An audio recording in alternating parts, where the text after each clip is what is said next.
Alrighty then, we're recording. All right. Welcome to Drop Third Strike, a baseball podcast for people who don't really want to watch baseball, hosted by myself, Terry Gantt, Chicago, Illinois, and my podcast partner, who is awesome, Beth Davies Stofka in Denver, Colorado. Good afternoon, Terry. How's it going, Beth? I had a great week in baseball. This was a busy week. Baseball, a very busy week and very enjoyable. And, we've told everybody the last two episodes that we're not a White Sox podcast. So let's talk about Tony La Russa. Yeah, let's talk about the White Sox. We're not a White Sox podcast, but the White Sox are actually compelling in a variety of ways. So it means you ought to be talking some White Sox if you're talking baseball, right? Because there was one thing that, like, when Tony La Russa got hired, there was a thing that everyone was concerned about. And I think they were rightfully concerned, right? He's been out of the game a while. Is he going to mesh with this current generation of players? Is he going to get in the way of this current generation of players? Are things going to start happening that, like, for Tony La Russa 20 years ago would have made a lot of sense, but for, like, the Tim Anderson, Yoan Moncada generation, maybe, like, this is not really how they want to do things. And does it help or hurt their development? Does it help to have a super veteran leader and manager in the clubhouse when you're a young dude coming up and like maybe you're like, a mid-level veteran or you're a rookie or like, your second or third year? Or does it hurt that, like, this guy who's like a Hall of Fame manager in the clubhouse only sees things kind of like from his perspective, and what the hell happens, right? Like, and I think that what we've seen is, I think everyone who was concerned kind of is right. Like, the only thing to me, now that Tony La Russa is really all about the unwritten rules and going so far as to even try to appease the opposing manager when his player was in the right, like, I think the only thing holding the White Sox together is the White Sox. Yeah. Right? Like, I haven't been around the game long enough to be able to name managers of winning baseball teams who won in spite of the manager. I can think of situations in life in which people have been successful while hating each other, right? Like, I can see that. Yeah, that happens. But, like, when Yermin Mercedes came up to bat in a 15-4 game, and the Minnesota Twins decided to put a backup catcher on the mound to pitch to him, like, or to pitch, period, right? Like, in his mind and in everybody else's mind on the field, the Twins giving up on the game. Yes. Right? And, like, if the idea is to compete, and this is what you're telling all these young guys, keep competing, keep fighting, run to first base, like hustle to first base no matter what, right? Dig in for second base, slide into home, just whatever you do, compete, die for every ball. Once a team is like, I'm going to put a position player on the mound because we're getting our brains beaten, and I don't want to like risk any of my relief pitchers getting their feelings hurt by the way this is going, then what in the hell are you expecting hitters to do other than to swing you're expecting them to not swing the bat now? No, let our guy, let a backup catcher strike you out. That's what he's going to have to do. He's not going to have to walk Yermin Mercedes, right? If they send the backup catcher up there to throw 4 pitches, do it like this intentional walk, then I'd understand. I'd be like, you know what? They just put you on base. They just want some guy to throw 4 pitches who's not a pitcher, I suppose, right? But he was throwing pitches. He just sucked at it, right? And Mercedes did his job. His job is hit the damn ball. He's a designated hitter. His job is hit the ball, right? He's not designator stander in the boxer, right? He's not designated poser. He's not designated bat holder. He's not designated walker, right? He's designated hitter. He's not designated respect the rules guy, right? And why do we have a rule that says if you're leading by 11 runs in the 8th, 9th inning, you don't try anymore because the other team has given up. Right. As far as I'm concerned, it's still a baseball game. Yeah. Like if the Orioles had somehow begun mounting hits in the last couple innings of that game, right?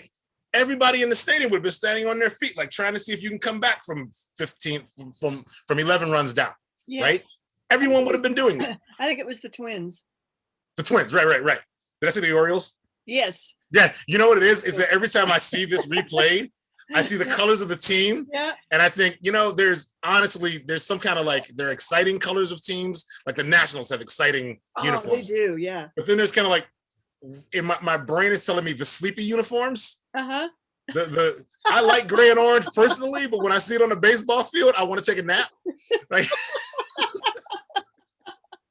The The sleepy uniforms. When I see the heavy colors, when I see like the heavy colors of like the Cleveland baseball team or the Orioles or the Twins need to be hitting the damn ball for me to keep watching them. Like I need Byron Buxton just flying all around. Like I need something exciting because I'm just watching them. It's like, ooh, those colors are dark. Like, I feel like I just ate a heavy meal. Like, oh shit, I can't keep doing this. Whew.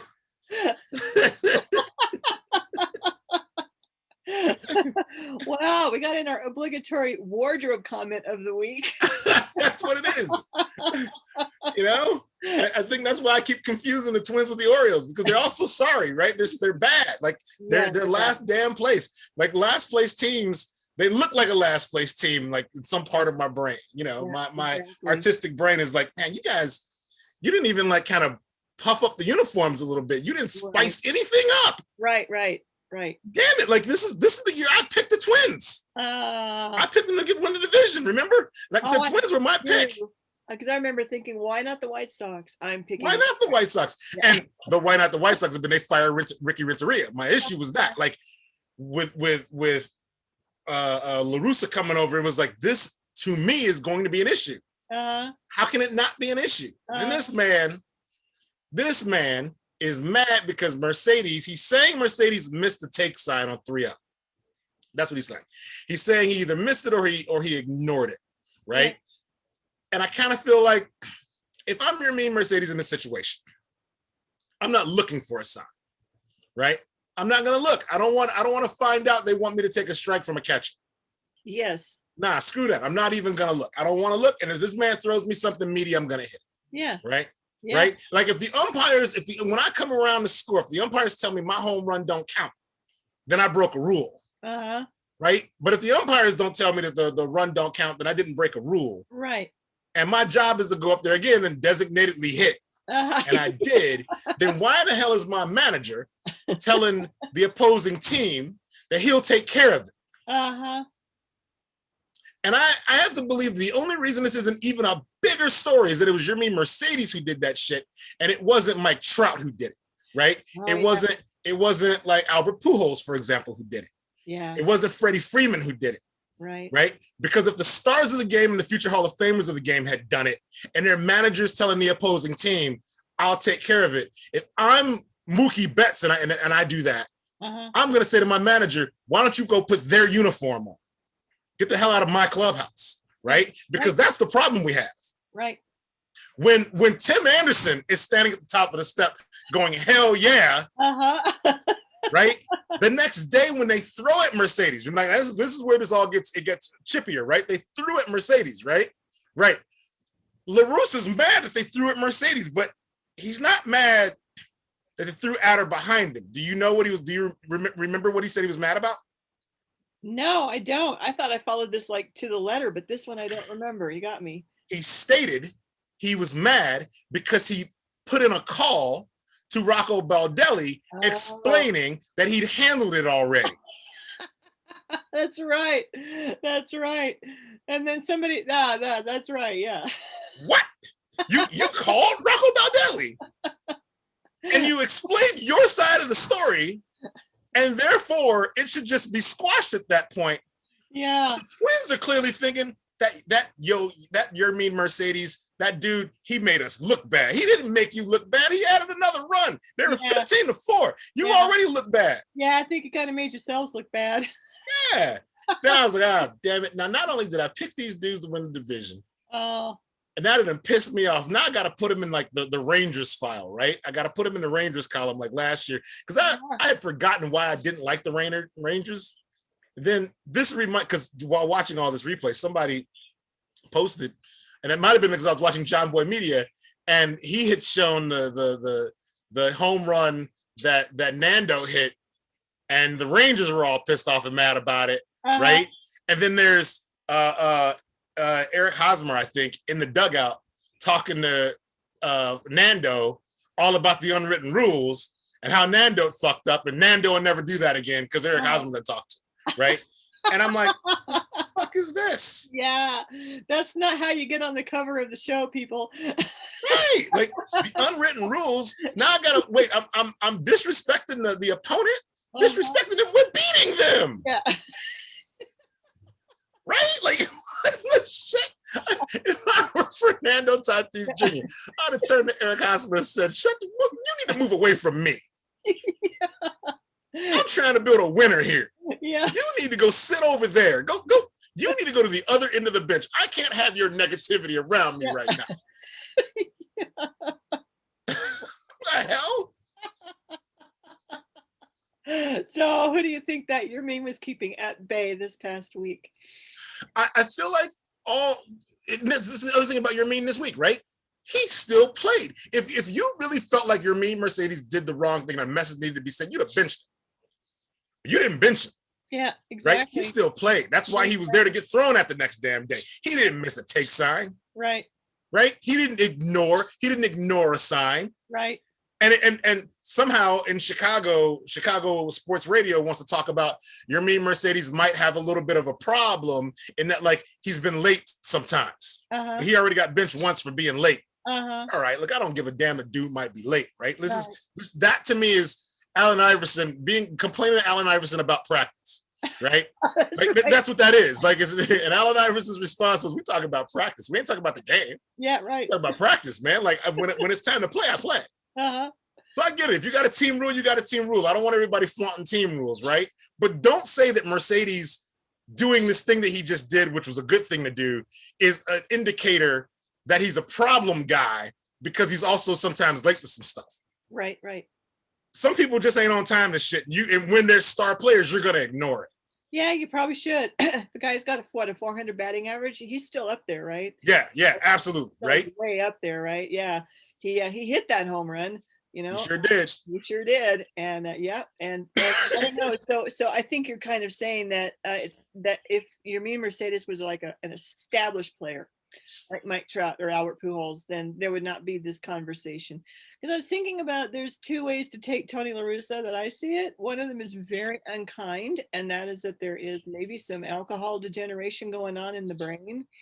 Not my call, but that was weird. I mean, I don't know how else to describe. He called the other team to tell him he'd worked it out. Yeah, I mean, I thought Tony La Russa was gonna be this firebrand red ass who's like ready to fight. Yeah. You know, like then what he should be saying is, hell, if they throw at you, now we're gonna beat somebody's ass, right? Like you know what I mean? Right. No, he's like, to my other theory, which is that this is the Tony La Russa of the Cardinals. In other words, the evil genius, right? So that everything that we see is this apparent thing that he's set up for us to see. But what it really is behind the scenes, his way of just really throwing all the other teams off balance because they don't know what's going on with this guy and what he's going to do next. That's that's my other theory, and I like it just because I remember the playoff game where he got where he told the grounds crew to turn off half the stadium lights. Yeah. Caused like a 20-25 minute delay in the game or something like that. Yeah. His team won. The other team was like, oh, couldn't come back. And so maybe this is what he's doing, is he's establishing this, like throwing himself on bonfire, establishing two other theories. Okay. Two other theories. One is Tony La Russa could be turning his team against him so that they all pull together in one direction. Yeah, more evil genius plotting. That would be an evil genius plotting thing, except that I don't think that's what he's doing. Okay. I really don't think that is what he's doing. What I actually think is probably more likely happening is the way that we were concerned that Tony La Russa wouldn't be able to relate to these guys. I wonder if the issue isn't that Tony La Russa is also concerned about that and it's working against him. Right? Oh. He's so concerned that he doesn't relate to these guys that the things that they do automatically have to therefore be the wrong thing. Right? Our worry was Tony La Russa is going to come in here as a dude who's been out of the game 11 years and has had his issues. His time has come and gone. And he's going to come in and not understand them. So from our point of view, these guys are going to be fighting with Tony La Russa. Yeah. To be able to play baseball, to be able to play a modern game. Yeah. Right. Yeah. And he won't be understanding it. But the inverse of that is, what if Tony La Russa is concerned about it? Right? What if in his mind, he's looking for ways in which these guys are playing a modern form of baseball that just ain't his brand of baseball. And he's exacerbating problems that don't need to be exacerbated. That's what by calling Rocco Baldelli, it tells me he's solving a problem that isn't there. Yeah, yeah. Right? Right. By saying my guy missed the take sign, he's throwing a guy under the bus who didn't need to be thrown under the bus. He hit a home run. You'd wished it didn't, you had wished there weren't like the tension between you and the Twins in that moment. Right. You don't need players chirping at each other. You don't need benches clearing for nothing, right? Right. You ain't trying to have that, right? But by putting it on your own guy, you created a situation now where there's not tension in your clubhouse as it relates to you, right? Yeah. It might be that his actual issue is that he is looking for the differences, right? And solving problems that aren't really problems, right? Instead of pulling with his team to go in the same direction. Right. That makes sense. The difference between Joe Madden and Tony La Russa is that. Yeah, okay. Because I was thinking about Madden as another that's a good segue, but just to finish up with La Russa, or for however long that takes, I don't mean. But that's not the choice I would make. If that were my concern, the choice that I would make would be to basically ask my guys, So what is this, and how can I best support you, and yes, be a part of this, and that would be the smart thing to do if you were really concerned about being out of step. That would be the smart thing to do. Yeah. But instead, you're concerned about being out of step, and so you're out of step. Yeah. Right. Yeah. Instead of being like, hey, okay, this could be a thing. How do you guys want to handle it? Yeah. Right. Yeah. That's the thing you want to say. You want to say, how do you guys want to handle it? Yeah. Are we in agreement that that your mean did a thing he shouldn't have done, or are we in agreement that he did a thing that was fine what he did? But whatever we say, we're going to say it as a unit. Yeah. Right. To quote Slim Charles in the Wire, which I tell everybody to watch The Wire all the time. Right. To quote Slim Charles. If it's a lie, we fight on that lie. Okay. It doesn't matter if the unwritten rule is correct or not correct. The team needs to all be together on it. Yes. Right. Yes. The Twins were together on what your mean Mercedes did was wrong. Yes. Right? The Twins were mad about it. They were embarrassed. They were shown up. Yes. They were to a man on it, right? But the White Sox weren't. The White Sox were like, hell yeah. They gave up. Keep playing baseball. Right. Oh no, your mean did a bad thing. I'm going to talk to the opposing team's manager. See, like you've already created a situation that we didn't even need to have. Yeah. Because you didn't get together with your team and figure out how you wanted to handle that thing. Now, you might have felt like your meme was wrong, but you're looking at the other 25 guys out there. Those dudes were all standing up and cheering. And having a lot of fun with it. Yeah. Yes. You know why? Because they were competing and they were winning, and they were enjoying winning. Oh, right. The horror. Yeah, right. And when you look at the White Sox lineup, like there's guys, Dallas Keuchel. Dallas Keuchel's been in the league 10 years. Dallas Keuchel going, oh my God, this is Bush League, right? Do you know what I mean? Like, this is some bullshit, right? But the rest of the White Sox are like, Jake Lamb and Yohan Moncada and Nick Madrigal. These are young dudes. Oh, somebody didn't hit Abreu, I think. Abreu might have been hitting the head. Oh, no. Or either that or Adam Eaton was hitting the head. Oh, my goodness. Jameson, I want to call him Italian, but I've discovered apparently they're pronouncing his name Tayon. Has maybe beamed the guy. Oh no! Oh no! He hit Mercedes. Oh no! It's your mean Mercedes. Did he throw at him, or is this just a? I think something got away from him because James Tayon does not seem like he looks remorseful about the shit. Okay. And then is Mercedes down? He's standing up now and he's talking to the trainer. Okay. And the score, it's 2-0 Yankees. So like, it's not as if anybody had embarrassed anybody here so far. Yeah, he's giving him the concussion test right in the right there at home plate. He's getting the concussion test. Okay, so at least that means nothing's broken. Nothing's broken. Shattered, no blood. No. Do you happen to remember the at bat where Bryce Harper got hit in the face? I do remember it because I had to watch it this week. Yes, I did watch that this week. You know, that cracked me up because, you know, they had it like super slow mo and you could see his skin like reverberating from the Yes. skin on his face. And yet the next day or the day after that, he had to sit out because his wrist hurt. So it bounces off Yes. his face, it hits his wrist. It bounced off the wrist to hit his face. Yeah. That's what Oh, it looked like. It looked, that's what it looked, it was the reverse. It was like, okay. yeah, I think it hit him in the wrist and then ricocheted up into his face and he just turned his head and it got him here. Okay, so the wrist took the worst of it. Okay. Yeah, yeah. Okay. I think that's why I think he was able to like basically, I think he stayed in the game at that point. He did. Versus somebody this week got hit full on in the face and got their whole face. Oh, it was New York Mets. Yeah. Kevin Pillar. Yeah. He just took it right in the grill. Yeah. And was bleeding everywhere and facial fractures and all kinds of nonsense.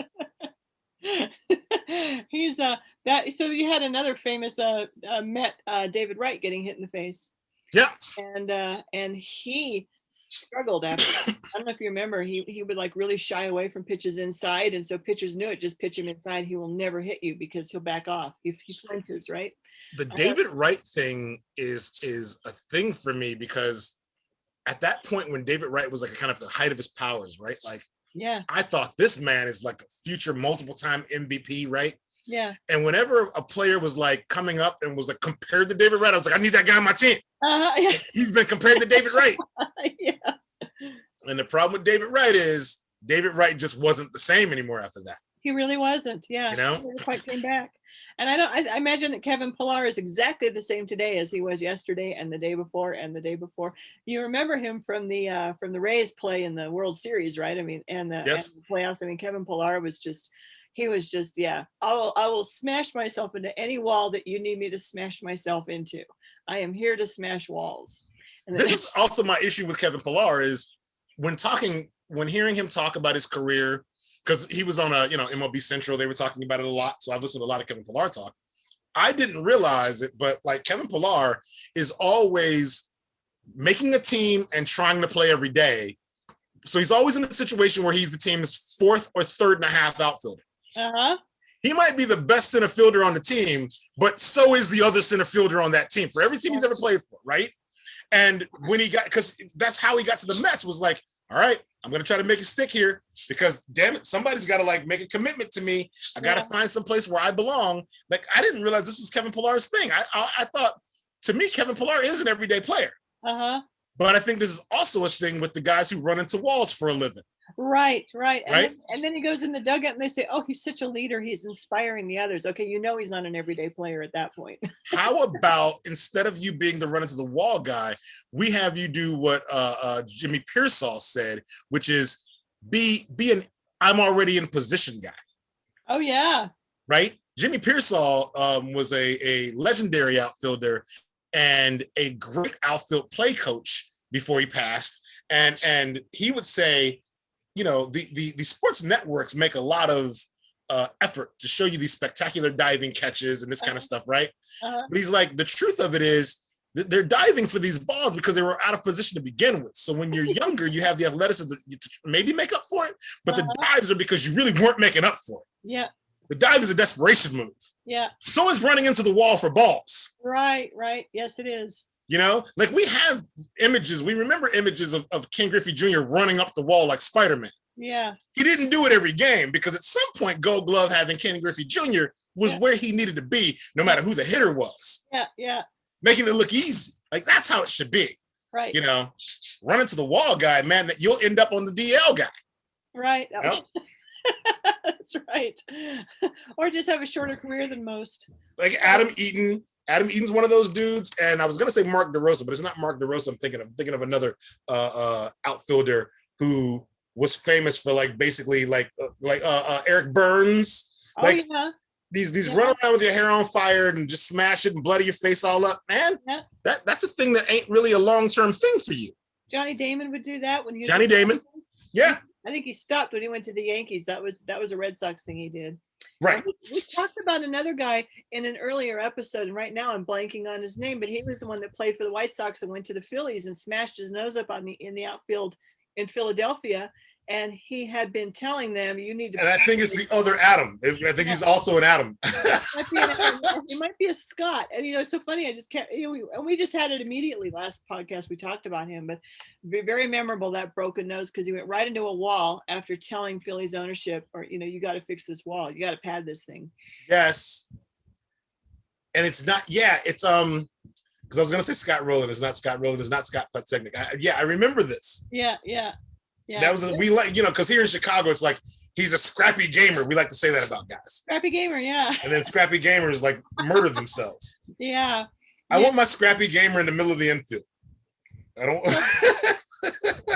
You can either have, okay. Safer there. We have Tony La Russa, doesn't really know how to make the smart decision when it comes to pulling with his players.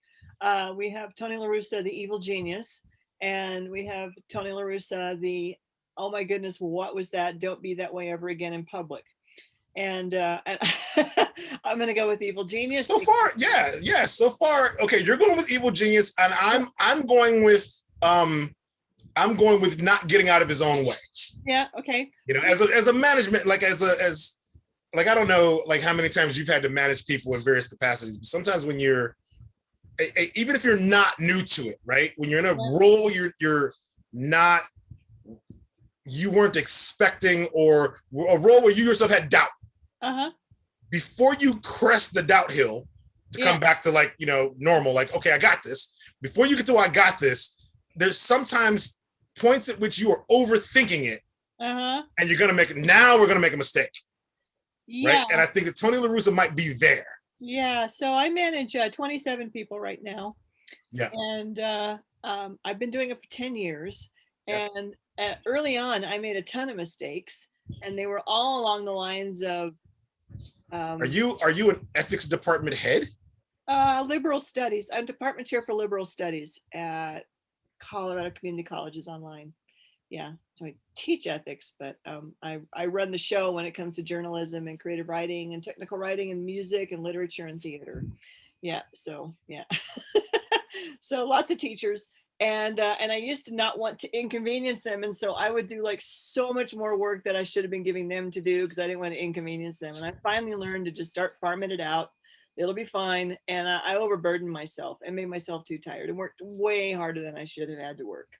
So that was a young person making mistakes, right? As opposed to Tony La Russa, who is way old enough to have made those mistakes and many others. Yes. And this particular one, I think either evil genius or a guy who can't get out of his own way, those can change, and those can change fast. Those can change. Yeah, and we want those for the White Sox because we want the White Sox to go all the way. These guys are brilliant, and they are so easy to adore and admire and want to emulate. I would like to be like a Chicago White Sox player because I think that would be brilliant to be like that in my daily life. Love them. So we don't want their 71-year-old manager, being their downfall. That would just be absurd because he doesn't play, they do. He cannot be allowed to take them down. Yeah. So it has to be fixed because that would be like a cosmic injustice for him to take them down. But it did actually, I was thinking about something earlier this week that I wanted to ask you about. They kept talking in terms of La Russa. They kept talking about losing the clubhouse. And, you always hear that, losing the clubhouse. So I thought, well, let's put that in context. If you are, what does that actually mean? What does that actually mean, losing the clubhouse? And does it matter? Like, so what? Like, does it matter? Does Tony La Russa need to have the clubhouse? Do they need to have him? What difference does it make? I would say the difference here with the White Sox clubhouse is the number of young players kind of trying to figure something out, right? Yeah. Like what you don't need is every player on the team. Let's say hypothetically, everybody all the young guys realize that contract extensions are coming up and home runs are going to matter because you're just trying to pad numbers, and you're thinking of padding numbers instead of moving runners over. Right. You're thinking of padding numbers instead of like grinding out things when you need to grind them out. Like you're not shifting gears. The manager can get you in the mode of when gears need to be shifted. Yeah. Okay. Right. Okay. Managers can tell a guy who's not playing every day, can keep a guy ready. Okay. Right? Because everybody can't keep themselves ready, right? Like a manager can keep you motivated. Okay. Losing the clubhouse means that a third of your guys, a quarter of your guys will lose motivation because some guys everybody ain't starting with, there's only like there's a starting pitcher and 8 other guys on the field. Yeah. Right? Everybody ain't starting every day out of 26 dudes on your team. So your bullpen, there's guys in your bullpen who are like, I want to be closer, but I'm not closer yet. I'm 8th inning guy. I want to be the 9th inning guy, but I'm going to be ready. If Liam Hendricks goes down, I want to be ready, right? Right. What you use in your clubhouse is 8th inning guy just not being ready. Okay. He's not going to get a chance. No one's thinking about him. Nobody's talking to him. But why right? does the manager have to be that person? Like, why can't, we see guys like Eaton and Anderson and Abreu, they've been around, especially Eaton, right? They're very, very, very strong individuals, very strong characters. And it seems to me they could do this. They don't need La Russa to do this. If you're the Dodgers and your team is filled with like veterans who've won, and veterans who won in other places, and the occasional young guy with 3 years in who's about to be MVP, this is a piece of cake for you. Okay. Right? Like everybody on this team, like hell, Dave Roberts could miss some games. Yeah, he could. Yeah. And they just roll the baseballs out. These guys got this. Right? Looks to me like they love him. It looks to me like the Dodgers love Dave Roberts. Like if you're the Nationals, on the other hand, though, right, and you got a mix of guys like young hotshot dudes. Right? Victor Robles is still playing pretty much every day. Right. He's not achieving, but someone's keeping Victor Robles engaged. Okay. Keep trying it. Okay. Right? Like they lost Rendon. They lost Harper. They won a World Series without Harper. Right? Someone there saying, you know what? Like there's some people here are playing a role. Okay. Right? Well, Josh Bell and Josh Harrison came over, right? From an abysmal organization. Right. Right? And they didn't just come in and just start hitting bombs, right? But like they're working through it. They are. And someone is keeping them engaged, right? Like, like, hey, listen, today might be that day. Let's go. Right? Okay. You lose the clubhouse and let's go doesn't really happen. It starts being like, well, shit, I just need to make my numbers. Yeah. All right. So my personal life as a manager is actually parallel to that, right? Because I'm thinking, well, all the people I supervise have probably a terminal degree. Some of them have master's degrees, but most of them have doctorates. They're very creative, and I feel like, basically my job is to run around and get the resources that they need. They just go for it. I get them the resources that they need. But now that you're talking about it, I keep them engaged too. Yeah. I send them, I send them emails and tell them, here's what's happening and here's how it could affect you. And here's what I think you should do. And it turns out my advice is good.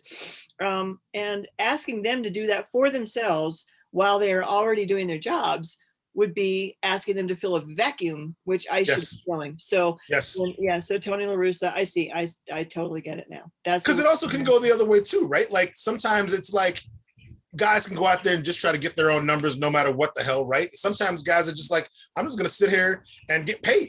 Right? You're not gonna keep me beyond this year anyway. We're gonna go into a rebuild or something's gonna happen. Or I know when we get to the playoffs, I'm not gonna be on a playoff roster. I just want to make my salary. Right. So then you're not really contributing. You've lost the guy who's not contributing and doesn't think he can. He just wants to be paid. The manager can keep that guy in it because we're gonna need that dude later, right? It's what was it that Madden said about Dexter Fowler? We got that where you go, we go kind of thing to keep Dexter Fowler out of the toilet, right? Who kept Jason Hayward, a dude with a massive contract who was completely underperforming that contract? Yeah. Right. With the weight of the world on his shoulders, who kept Dexter Fowler so engaged that in the World freaking Series, Dexter Fowler during a rain delay, convinced the Cubs they could win that game. Yeah. Like a manager can do a lot for like keeping you boosted during the season so that when your moment comes, you're ready to do a thing. All right. Whatever that thing might be. But if a manager ain't ready to do that during the season, you lose these guys, then Dexter Fowler is like, well, you know what? We're in second place. This ain't going to happen for us. Or overpaid Jason Hayward is like, I'm overpaid Jason Hayward, but I'm still paid. Right? 108 years is going to be 109 years. We'll try again next year. Yeah. What do you got to do to keep it from we'll try again next year? Because we'll try again next year for the Twins is happening right now. Right. Oh, right.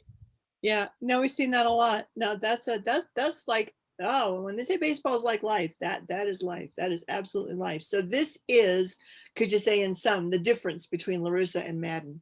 Yeah. And like I was writing down things that are surprises for me in this season, right? In my notes. Not only are the Minnesota Twins in last place, but you know who else is in last place? Colorado The Washington Nationals. Yeah. Yeah. One of those two teams, I believe, will not stay in last place this year. No, the Nationals, I'm surprised that they're in last place. That really shocks me.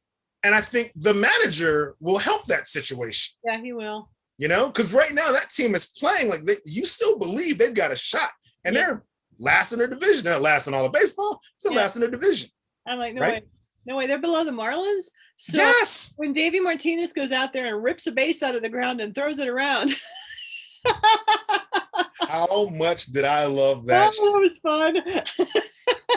The ghost of Lloyd McClendon. Yeah, that was so much fun. That's what I felt like. I was like, Lloyd McClendon needs to be in the stands right now cheering that on.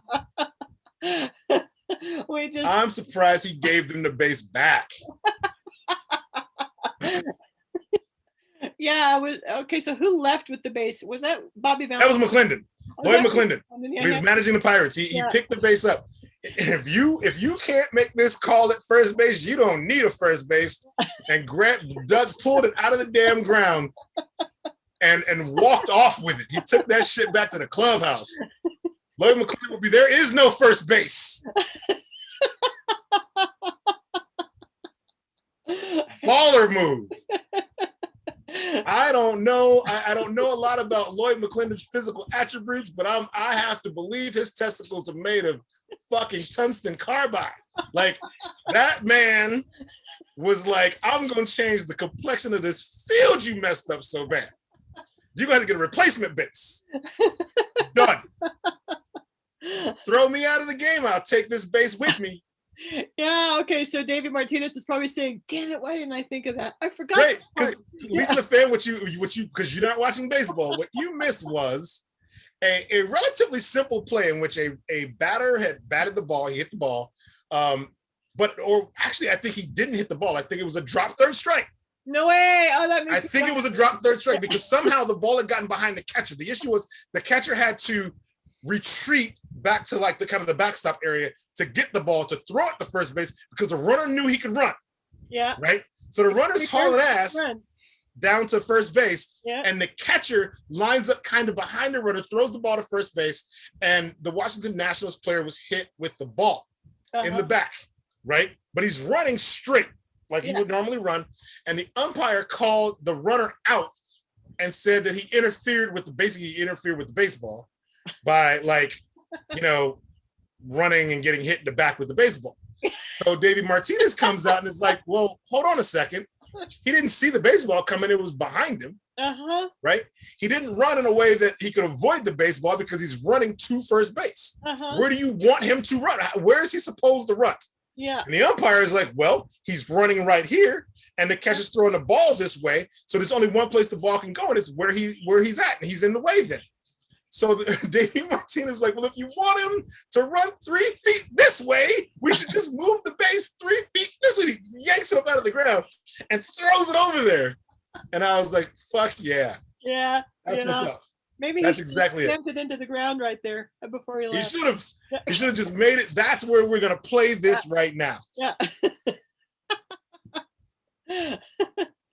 Oh, man. Okay, so if Legion of Fan doesn't want to watch baseball before, they want to now. Now they should. Now you know baseball's a blast. I'll tell you a story of, I was playing baseball in high school one day. So we're playing softball. It's like gym class, right? And this happens to be a year or a spring in which I had somehow broken my glasses. And while we're waiting, I'm waiting for my mom to help me get new glasses. For whatever reason, I didn't have glasses on the day in which I am in gym class. And I loved hitting, right? And everyone is thinking, oh, Terry's coming up the bat, but he doesn't have his glasses. This is going to be an easy out, right? We got this guy. And I'm like, well, it's softball, right? The ball's bigger than a regular baseball. I don't need my glasses to hit this damn thing, right? One of the cooler kids in class, we were supposed to not leave campus when we go to lunch, but there was a Burger King across the street from my high school, and the cool kids would be like, screw that rule. I'm going to sneak out, and I'm going to I've got money. I'm going to go get a Burger King. They would do this all the time, right? And I was broke half the time, so I could never sneak out and go to Burger King for lunch, even though I really, really wanted to.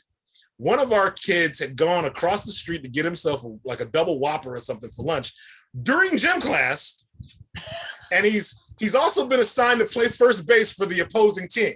Okay. Right. So he's eating his Whopper, right? When my team is in the field, he's eating my half of the class. My team's in the field, and I'm playing like center field or short center or something like that. I don't know. But nobody hits anything to me. I ain't got to worry about it, you know? But he's eating his Whopper, but somehow we get 3 outs faster than he could finish his Whopper. So he's got to go play first base. Okay. He sits his Whopper down. He sits his Whopper down. Now, he sits it in its bag. He sits it like on the ground, right? Okay. At this point, the thing that I remember is I'm probably the fastest kid in class, right? I was always a fast kid. I'm the fastest kid in class. They pitched me the ball. I'm like the first guy up. I hit the ball. I hit the shit out of it, right? But I got a solid hit. It took one bounce of like the right fielder, but he's in right field. He's in line with the first baseman. Mm-hmm. So I've got to beat this throw to first base. And I just haul ass. Like I'm kicking up dirt behind me. I'm looking at that base, and I'm going to get to that base before that damn ball does, right? And I do. And I make sure I nail it, right? And when I do, I hear a bunch of laughter and a bunch of cursing. The laughter is from like 5 or 6 guys. The cursing is from one guy. Without my glasses, I could not tell the difference between first base and this guy's double burger.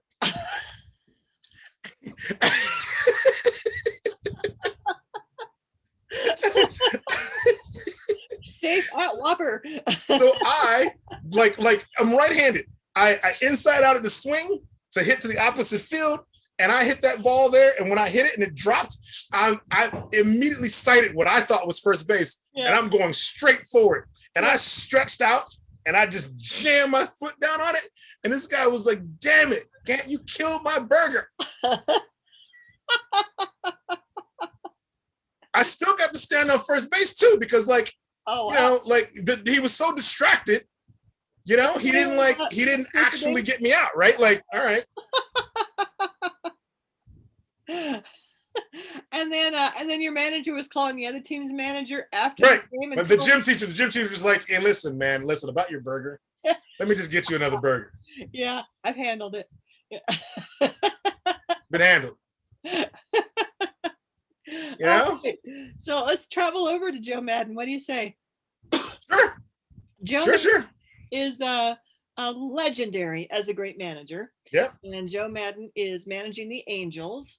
And you were telling me before we started recording that the DFA of Albert Pujols does not seem to have fixed the Angels, which raises the question, what is wrong with the Angels? What can Madden do about it? What does he even have to work with? I think that Angels management needs pitching. Okay. That's honestly what I think is the issue. Like, I think that the Angels as a team have hitting, right? Like Albert Pujols wasn't hitting enough for that team, right? But Mike Trout and Shohei Ohtani are, right? Like singles hitting Pujols is not going to help that team, right? Right. Because all they're really doing is trying to like overcome the fact that like their pitching is subpar. Right. You know, really they need better pitching. Yeah. Yeah. You had said last week that you were praying for Ohtani, and now there are concerns about his pitching this week. There's concerns. Yeah. Yeah. Yeah.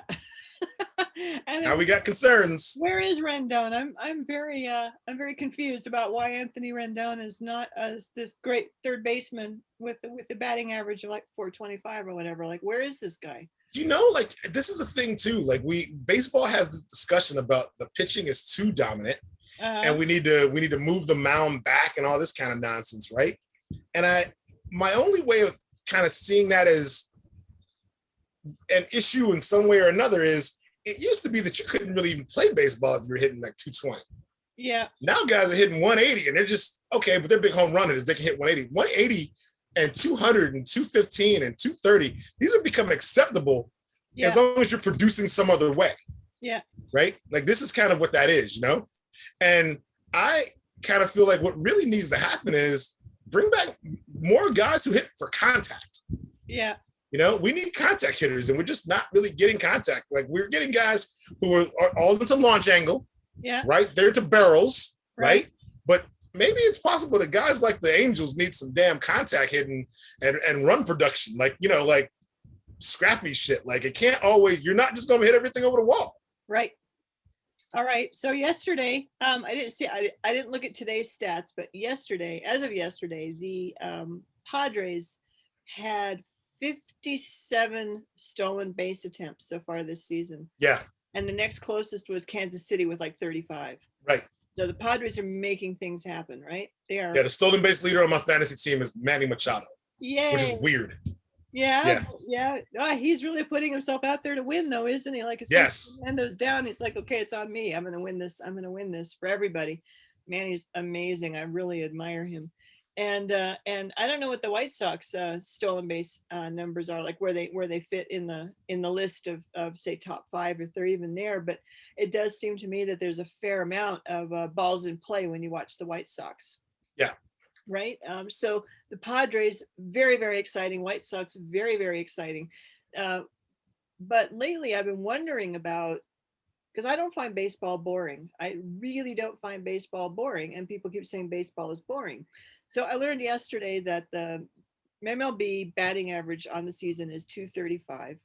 It's historically low. I mean, I don't think they had anything like that until you go back to the dead ball era or close to it, like 1908, 1912 or something. Steve looked it up. It's ridiculous. I mean, this is a ridiculously low batting average. And I get up in the morning and I've got the app. So I turn on, I load the app on my TV and I go back to the day before and I pick all these games that I'm interested in and I watch the condensed version.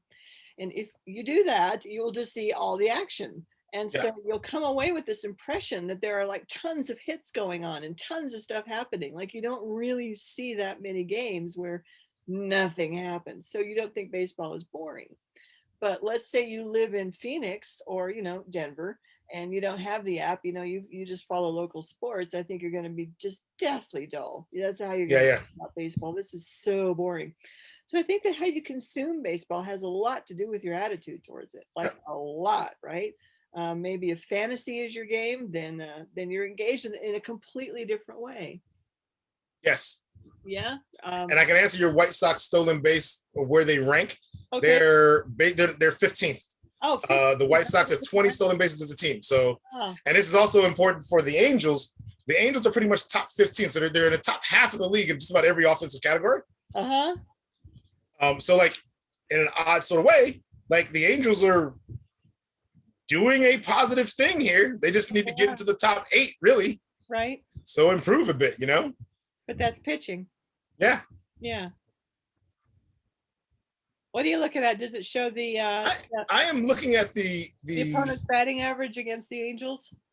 No, I somehow ended up on the Angels team stats. Okay. And I think it's giving me historical Angels team stats instead of regular season 2021. So in regular season 2021, what my screen says, Troy Glaus is listed.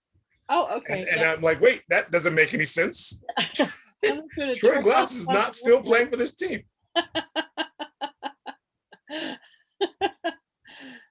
So that's the Angels. That's the Angels' problem. Where I really started to think about how boring baseball is, and this is you just take this and run with it. All right. Yep. Where I really started to think about how boring baseball is we were gonna like identify our most players, this week, and we were gonna do the Mariners, and this was like a great opportunity for me this week to really get to know the Mariners, and I really enjoyed the series with the Tigers, but that's because I really enjoyed the Tigers. The Mariners did not even register as I was watching these 3 games, like nothing registered.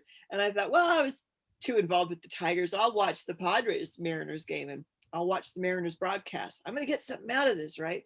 Sure. This was the Friday night game, and there were 2 outs in the second, and the Padres had scored 8.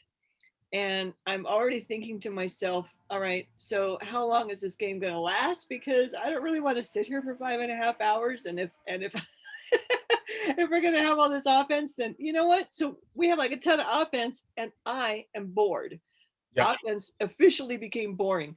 And that's sad to say. I remember being like when I was a young fan and I was really into those 85, 86 Mets, and I'd go to Shea Stadium and I'd see the Mets like putting their opponents down 14-1, and I'd be so excited, because all I was into was the Mets. But now I'm into the contest. I just want to see a good contest. And if I don't, it turns out, you know what? I don't care. I love the Padres. I don't care if they go up 15-1. Same with the White Sox. I'm Yeah. bored. You know, I need something I need some contest. I need somebody to be able to oppose these guys or I'm bored. Yeah. Here, I'll tell you how to fix the Angels. Okay. You have to do something by which their starting pitchers can have ERAs of less than 4. Oh, yeah. Yeah, at least one Right? of them, right? Well, at least 3 of them. Alex Cobb is 4.78. Ouch. Griffith Canning is 5.56. Jose Quintana, 7.92. Oh, wow. Andrew Heaney, 5.31. Dylan Bundy is 6.02. And the only guy with like a ERA that makes any damn sense, of course, is Shohei Ohtani with 2.37. Like, if Shohei Ohtani is the best pitcher on your team, right? Like, but everyone else has an ERA above 4. Oh, yeah. You're losing games. You're not going to win games. You're getting above 5 in the collective. In many cases, yeah. In the Angels collective. Yeah, that's how you fix the Angels then. One of you has an ERA of damn near 8. Okay. So is there anything that Madden can do about that? He can go to management and be like, listen, I know Jose Quintana is my boy, but you got to get him the hell up out of here. Don't tell him I told you, but he needs to go. Look, if anybody asks, me and you didn't talk about Dylan Bundy. That's what you got to go tell him. Okay. You got to go tell him, look at all these pitchers moving around every damn off season. What is this shit all about? Yeah. Give me some arms who can go out there and make batters look foolish. Yeah. You go get me Zach Greinke right now. Yeah. You know, like, and this is one of the things I like about pitching. I like when pitchers, I like pitcher reclamation stories, right? Like pitchers who were almost aces or were really good with the previous team, and then something happened, now they're with a new team, and they're just trying to bounce back. I like those redemption stories for pitchers. And they're all over baseball, but none of them are playing for the Angels except Jose Quintana, who is not really a redemption story because Jose Quintana was bad before he got here, right? Yeah. He was only ever good before he was traded to the Cubs. Oh, wow. He's had a career of not quite so good. Oh, wow. And well, like several years, rather, I will say. I won't shit on man's entire major league career. I don't know if I like to do that. Right. But a certain amount of. Yeah. Huh. Well, that seems wrong. So if people only knew about the Angels and we're hearing about how pitching is too dominant, they might be really baffled. Right. Yes, pitching's too dominant. We got to change that. Well, pitching's too dominant for who? Yeah. Yeah. You know, Shohei Ohtani and Mike Trout are still hitting bombs. Yeah. You know, people are very happy about like what Aaron Judge is doing offensively, although I think what Aaron Judge is doing offensively, like when I start looking at like batting average and OPS and things like that, I guess they're looking good, but those averages are pretty damn low. Yeah. But they're still hitting balls out of the park and putting runs on the board. Yeah. You know, personally, I think the baseball is different. You know, but the baseball is always different. Nobody wants to admit it. But this year they actually admitted it, didn't they? Didn't they say they changed the baseball? I think they did. They did say this year they did change the baseball. But I thought they said that they raised the seams. Yeah. And yeah, I didn't check that. I should have checked that. But let's say I'm right. I think you're right. I slip into an alternative. We'll just say I like the idea that you're right. But that makes it easier for the pitchers. So if you think that pitching is too dominant, and then you make the ball more pitcher friendly, isn't pitching then still too dominant? Even more dominant? Like, what is going on there? I'm very confused. I tried to explain it to Steve last night. Ask the Twins if the pitching's too dominant. Yeah. When you got to make a catcher pitch to your mean Mercedes. Yeah. You know. Yeah. It's that dominant. All right. So brings me back to the to the Mariners. Okay. Mariners. So it was this guy Chris Flexen who just got. I mean, he couldn't get a Padre out. I mean, somehow managed to get enough outs that he'd only pitched 50 pitches by the end of the second inning when they took him out. Right. Well, might have taken him out in the second inning because he couldn't get that third out. And then they bring in a relief pitcher. I forgot his name. It's also French. It's JT something French. And and he I think his ERA was something like 4. It was 4+ for sure. And that's the guy you're going to go to in the second when it's 8-1 and your starter can't get an out. Yeah. So I don't feel like we're looking at a lot of dominant pitching coming from the Mariners. And it was hard for me to see what is exciting about the Mariners. The only player that caught my eye was JP Crawford. Yeah. Because he's a shortstop, so he's Right. making more plays, and so he's going to catch my eye because he's going to be on the television screen more often, right? But I think that's the only reason he even caught my eye. I like literally didn't connect to the Mariners. The Mariners have an issue with now they have young prospects coming up who are meant to basically be the future of your team. So they just got Jarrett Kelenic up, right? They've got a pitcher who started. He didn't do all that well in his first time up, but like he should stay up. He needs to keep pitching. Gilbert, yeah. Yeah, right. That kid. Yeah. Like those guys, this is the future of your team, and you need to get them innings, right? You need to get them at bats, right? That's what it's going to take. But then there's also like, what is it? They have Ty France at second base, right? There's players coming up now who, with a season, whatever this season ends up being, and it's probably going to be a last place season, right? This season, your last place, but with seasoning and activity and experience, these kids are going to start playing better. Okay. Right? You're going to start, instead of losing games 6-4, you're going to start winning games 5-6. I mean, 6-5. You know what I mean? Like there's that little thing. These little things will start working out for them because the talent coming up is good talent. Yeah. Right? While other people in their division aren't necessarily blowing your doors off. Right. You know, and then poach some of what the Oakland A's have going on. They ain't gonna pay for all that. That's true. You know, they're not gonna invest. They're just not gonna. And the Angels, if the Angels don't get better pitching, you can beat the Angels. Yeah, that's true. Right. It's just going to be a 7-6 game. You know, it's going to happen. With a little bit of win. What's that? A win's a win. Yeah, a win's a win. You know, at some point you'll Chris Flexen is. I think he's gonna be a good pitcher, right? But he's got to figure that out. Yeah. You know, I would say the Mariners obviously think Chris Flexen's going to be a good pitcher, you know, but he had a horrible time. Right. I know he was playing the Padres, you know, I mean, the Padres are just really hot. Whatever else you want to say, you know, about this, that, the other. And they're not intimidating. Whatever the hell you throw up to the Padres, they believe they can hit it. They do. Yeah. There's no need to parse that. The Padres are just really good. And then, so I guess what I'm wondering is, as they bring up, as they go through this transformation that you're talking about, that you're describing, are some of their current players also going to get better within this context of everybody playing better? Well, the two that matter the most are Mitch Haniger and Kyle Seager. Yeah. Right. So like those are the two like kind of old school veterans on that team who are the core, the anchor of your offense. Yeah. Those two guys. Yeah. Yeah. And that's like, they're like like if it were the Cubs, they'd be the Rizzo and Bryant, right? That's kind of what they are, right? They're I think of those guys as young. They are, right? Like they're still young. Yeah. But they're also veterans at this point. Yeah, because Haniger and Seager, they're like 33, 34 years old. Yeah. These guys, at this point. Yep.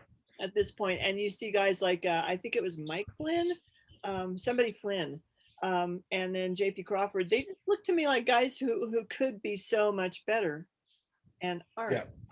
Would they be? Or are we looking at guys who are going to be replaced? I think at some point the Rangers won't invest in the Hanigers and the Seagers, and they'll let them go as well. But I think they're only going to let them go when there's a young kid coming up at their position who's ready to go. Okay. Right? When you can't keep that kid on the farm anymore, that's when you'll see them dealt. Okay. You know, and they'll be sent to a contender because, you know, they're in their 30s. They've earned it, right? You know, there's teams out here who just might be a Mitch Haniger away.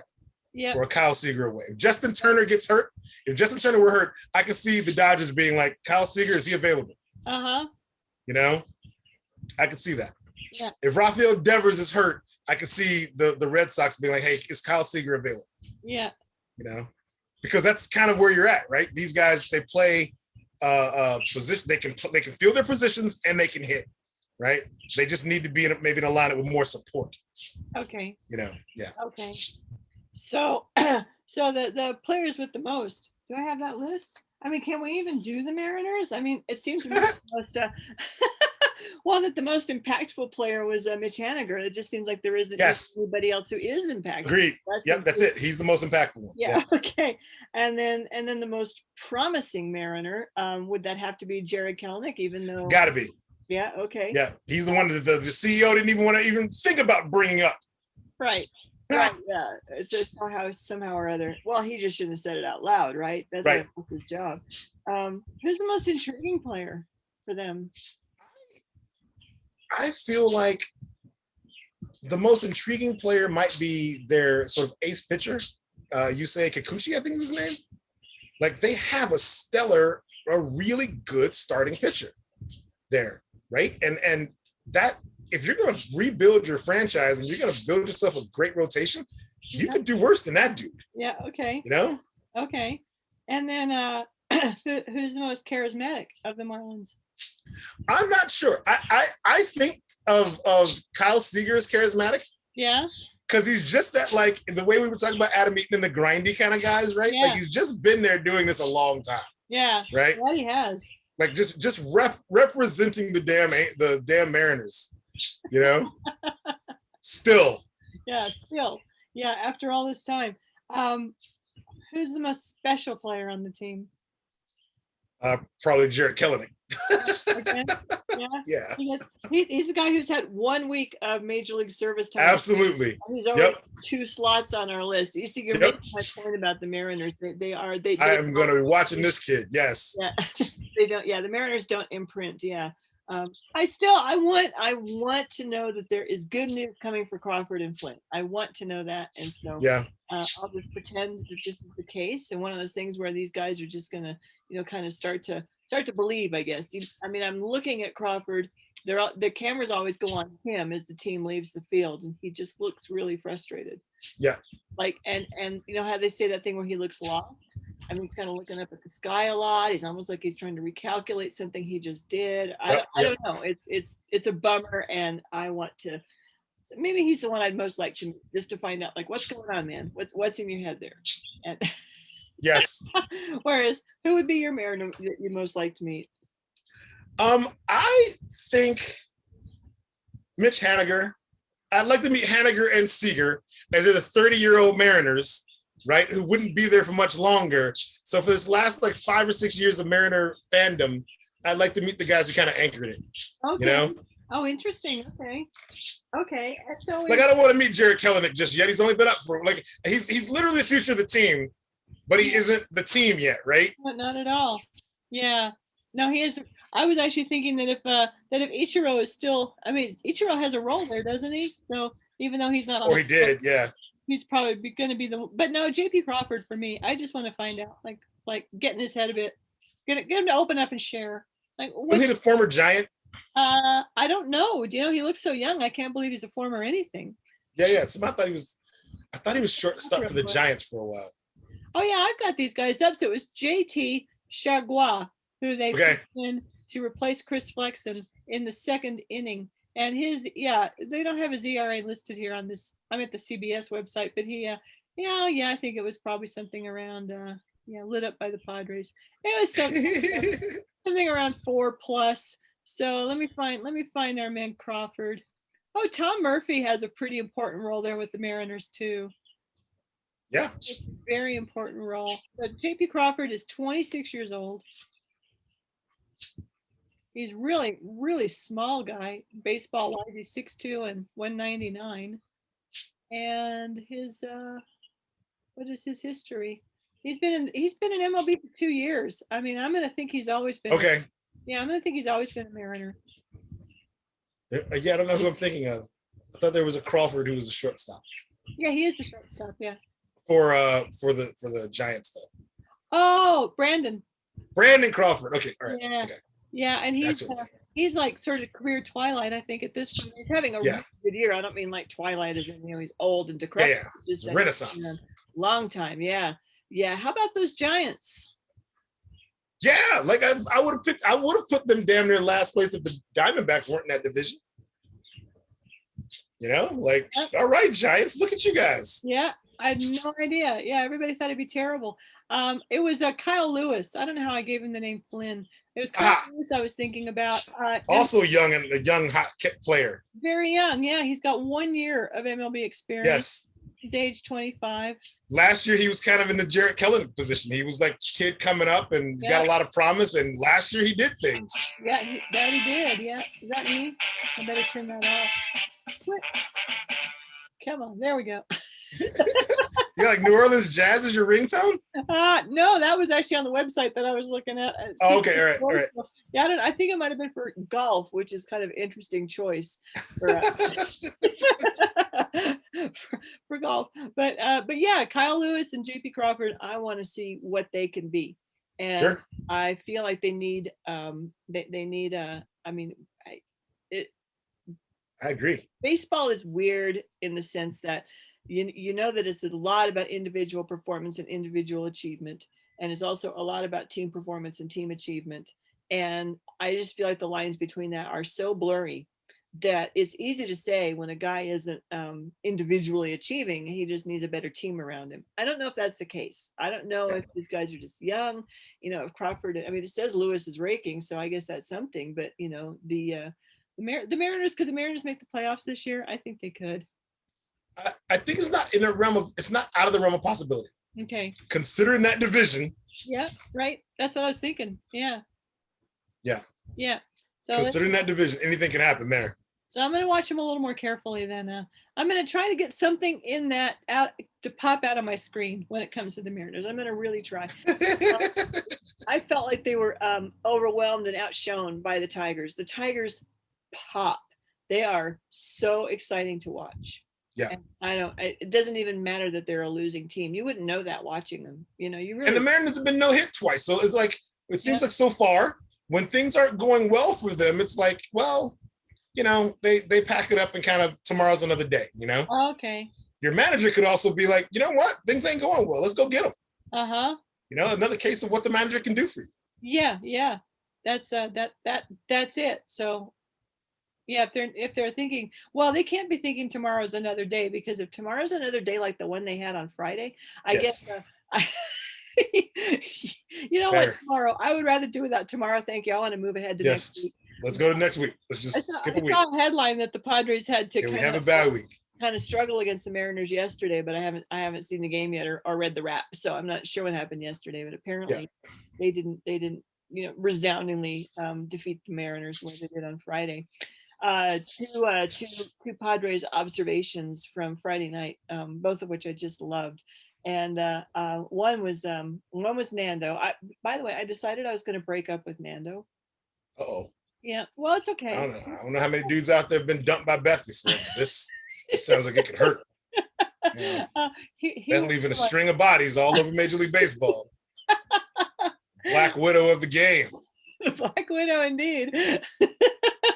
Sorry, guys. I was actually looking for a kind of an older candidate, which is how I came across Albert Pujols, but Albert Pujols would never be my boyfriend. So that's just how it is. But yeah, I do kind of want to break up with Nando. I was thinking maybe I just go back to Gary Carter, where I go back to where I started and start again, so that it's number 8 forever for me right now. So you're gonna rebound to the Hall of Fame catcher who's no longer with us. Yes. And then figure it out from there.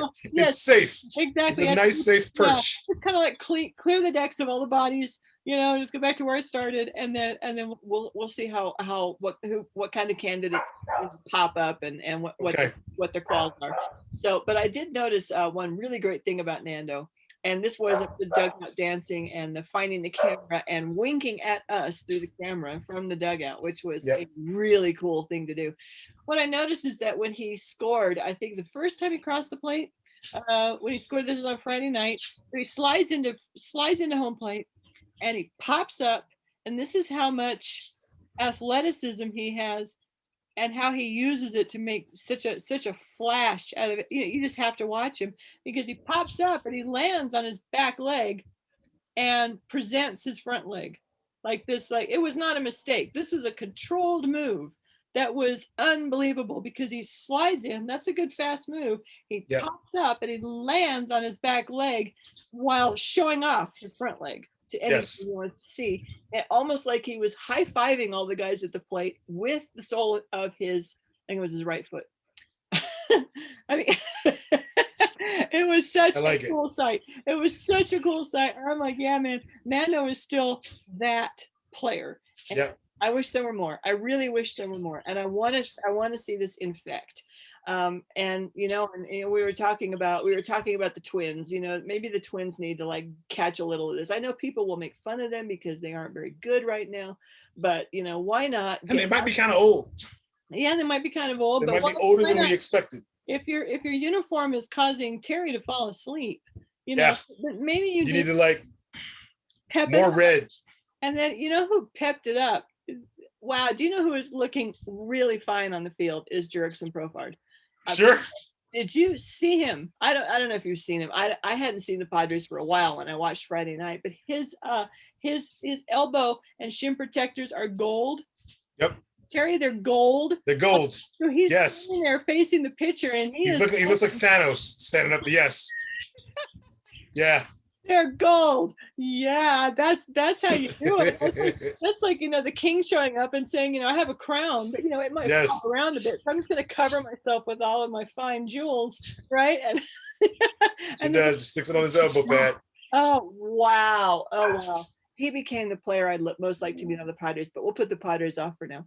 Okay. And you know, it turns out there's quite a list of players from Curacao. Right? Yes. There's like 7 of them or something like that. They were playing right now, not just Profar, but Profar is that guy's special. That guy's really special. Jurickson Profar is a great guy. Yeah, he really is. Yeah, I really liked him. So that was kind of, you know, for me, those were the wardrobe, you know, flair things. Maybe some of these players now.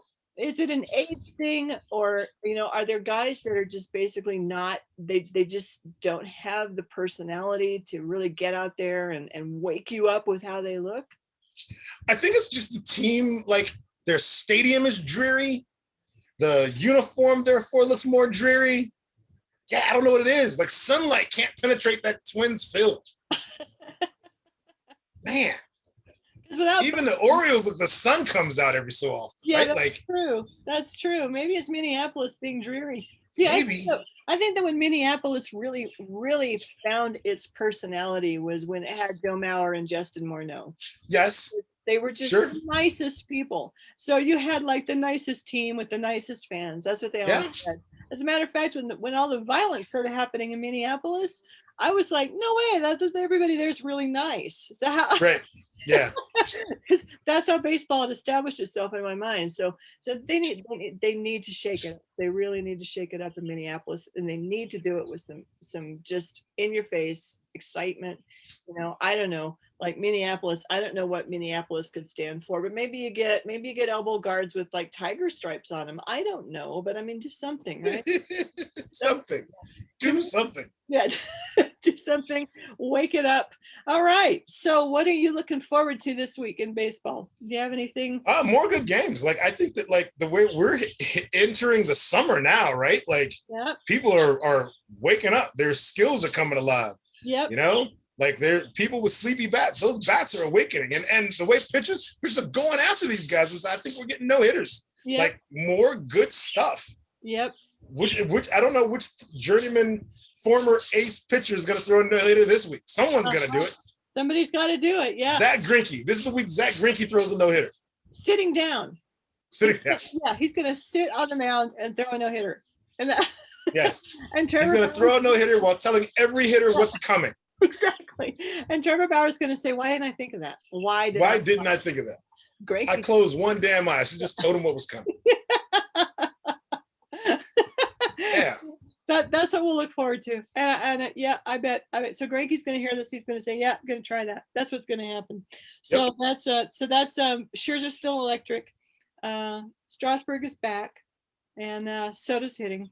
So yeah. Yep. Soto's hitting. All is right in the universe. Yeah, all is right in the universe. We got stuff to look forward to from the NL East to really look forward to. Do you think that there is an epidemic of no-hitters and that it is a problem? No, I feel like a lot of guys have thrown no-hitters who I probably never thought would throw one, but look at also who they threw them against. You know, like the Yankees no-hit somebody, but the Yankees didn't get no-hit. Right. It was like the I think it was the Rangers got no-hit and the Mariners got no-hit. Like some bad teams got no-hit.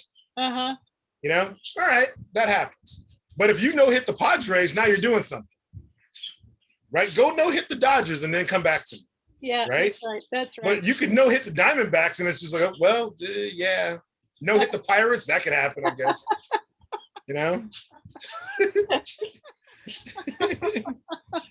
no hit the Tigers. Okay, I could kind of see that. Okay. But you didn't no hit the Brewers, the Cubs, the Cardinals. Right. Yeah. So like that kind of matters to me. Like. Yeah. It's not an epidemic. It's that some bad teams are really getting taken advantage of because those bad teams might have at one point had some hitters who are now on better teams. Right. How do you in your mind tolerate the number of bad teams in baseball? Well, I just feel like everything's a cycle. Uh-huh. So right now we're down, but if your organization is really planning how to win, then you're going to take advantage. You're going to make this bad situation you're in, you're going to make it to your advantage at some point. Yeah. Right? Like how long can you be bad before your minor league talent is just fantastic? Yeah. And you start so I start thinking about it like that, right? The Mariners have been bad for a while, but now we've got Kyle Lewis and Jared Kelenic and Yusei Kikuchi, and these kids, these younger players have come up who weren't here 10 years ago, or 8 years ago, right? They've only been here a couple years, or they're here just this year, right? Logan, what's his face? The great pitcher, this pitcher kid. Silver, like all these guys are going to, now they're going to come up, when they get to play together, we'll put it together piece by piece by piece. Okay. And there's teams who are good now who weren't good 8 years ago. The Braves weren't good 8 years ago. That's right. Like that kind of thing. A long time for the Astros to come around, and it really did. You could look at those Astros players and figure out exactly like which one of these guys have all contributed to the Astros turnaround and eventually World Series, right? But it was a while before they got to that point, but they got there by drafting some really good dudes. Right. The end result of it is, you won't be able to keep them all. George Springer is now a Toronto Blue Jay, right? But Correa's still there, and Altuve is there, and Bregman's there, and Greinke's there. Gurriel. Greinke, they ended up with Greinke. So you add Greinke when the kids are coming. Yeah. Yeah. And I think the bad teams, if they're thinking about it that way, it's some of our recent World Series champions. That's how those teams are put together. Yeah. Okay. Dodgers, Nationals, Cubs, Astros, they all had that in common. Yeah. They sucked for a while. Yeah. Brought the kids up, put some veterans with those kids, won. Red Sox. Yeah, the Red Sox in first place now. Yeah, Red Sox really look good. Red Sox really look good. Are you watching the Blue Jays at all? When I can. Yeah. Because I love that legacy thing they have going on with all those the kids of like ex-major league players are all playing for them. Yeah, I saw a headline that Biggio hurt his neck, so we have to find out what that's going to be all about. It was like something about a cervical sprain, like a sprained cervical ligament or something weird that I've never heard of before. Wow. It's got to be painful. That's got to be really, really painful. Right. Yeah. So I hope it'll be okay. I love watching them play there in Buffalo.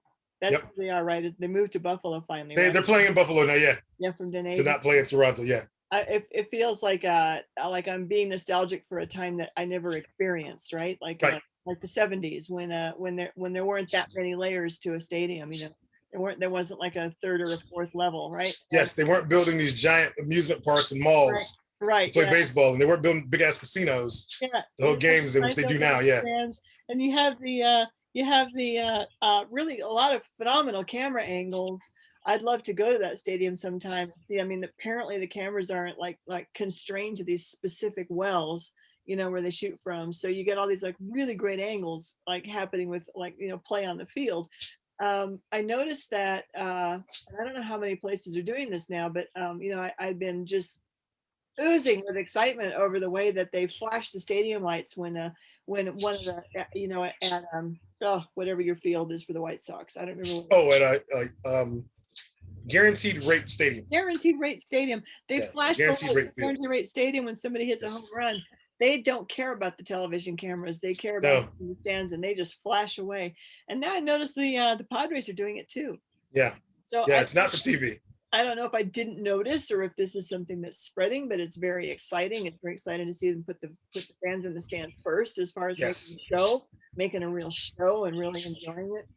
And so that's I'll be watching the Tigers this week, and I'll be watching the Blue Jays. That's kind of my All plan. right. Yeah. Cool. So All right. that's what I got queued up. Life feels good these days. It does, right? Yeah. All right. Let's hope it lasts one more week, but we'll That's be right. even if it doesn't. Let's go. But still, it's still important to turn into the love, and we Turn into the love, everybody. turn into the love. I'll see you next week, Terry. See you next week, Beth. Okay, bye. Bye. Bye.